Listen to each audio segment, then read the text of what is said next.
सुद्धा बस नसते, मिरज कोल्हापूर असते ती पण त्याचं टायमिंग नसते काय म्हणजे ह्या वेळेला तरी नाही म्हणतात. लेडीज कंडक्टर तर आम्हाला त्याच्यात काही चढूच देत नाही. बसमध्ये चढलं ना एक लेडीजला सपोर्ट करत नाही असं आहे.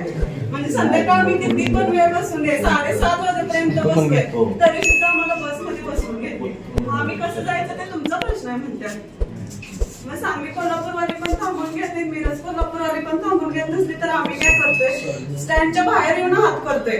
तुमच्या गाड्या तिथून असं फिरवलेल्या असतात तरी सुद्धा त्यांनी काय असं म्हणजे काय ऍक्शन घेते. तुम्ही इथं का थांबलायसा, तिथं बस स्टँड असून पण तुम्ही इथं बाहेर का थांबलायसा असं ते पण काय. काही बस अवेलेबल नसत्या.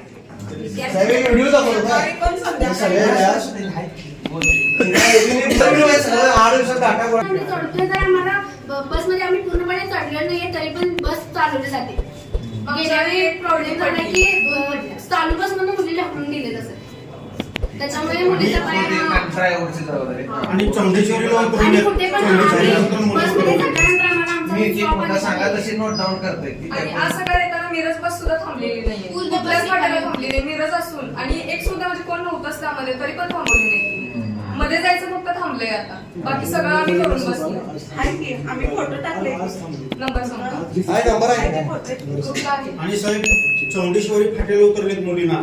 तुम्ही सांगलीच्या डिपोत गाडीत बसलाच का म्हणून चौंडेश्वरीला उतरले त्यांनी बस बोर्डाकडे गेले आणि कोल्हापूर स्टँडला होतं का म्हणून विचारलं आम्ही डेपोमध्ये आता जाऊन तक्रार करू शकतोय. खरं आमच्या गावातनं तुम्ही बस आता डायरेक्ट हे केले तर आम्ही कोणाकडे तक्रार करायचं. हा मेन मग आता तिथं पण आता कंट्रोलर जाऊन बसवायला पाहिजे.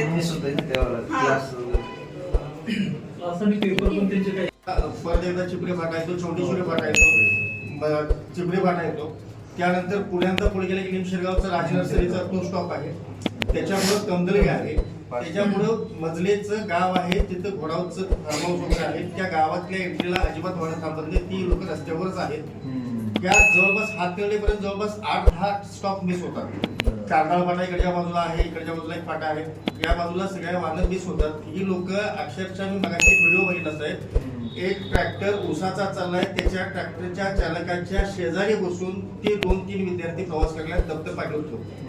मग आमच्या गावातल्या स्थानिक लोकांना जर अशा वाहनांचा आधार घ्यावा लागत असेल आणि त्यांना प्रवास अगदी जीव धोक्यात घालून त्यांच्या परीक्षेचा पिरियड चालू होतोय, आता त्यांचे शेवटचे टर्म चालू आहेत, त्यांचे काही सबमिशन चालू आहेत विद्यार्थ्यांचे. अनेक आता महिलांसाठी 50% मोफतची योजना आहे पण बाई दिसली की गाडी थांबत नाही. मग ही भूमिका नेमकी काय आहे? आधार प्रचंड फायद्याचा असेल पण गाडीमध्ये स्वच्छता म्हटलं तर पाय ठेवू वाटत नाही. तुमचं झालं की सांगा. नाही तुमचं झालं की सांगा. झालं का? एक मिनिट थांबा.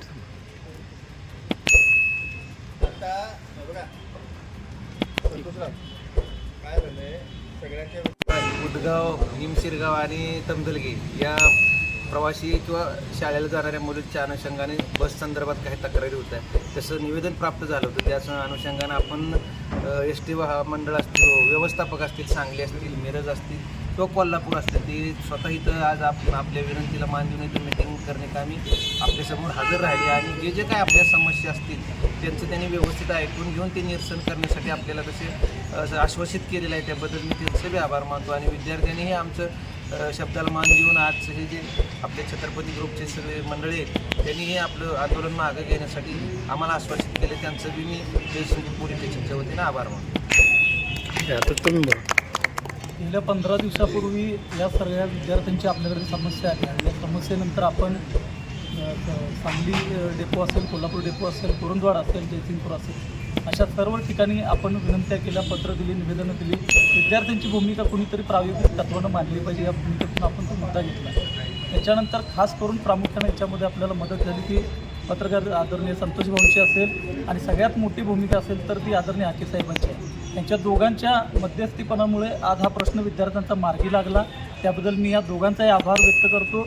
आणि सांगलीचे घुगरे साहेब असतील आणि कोल्हापूरचे मोरे साहेब असतील यांचं देखील मी छत्रपती ग्रुपच्या वतीनं हार्दिक असा आभार व्यक्त करतो.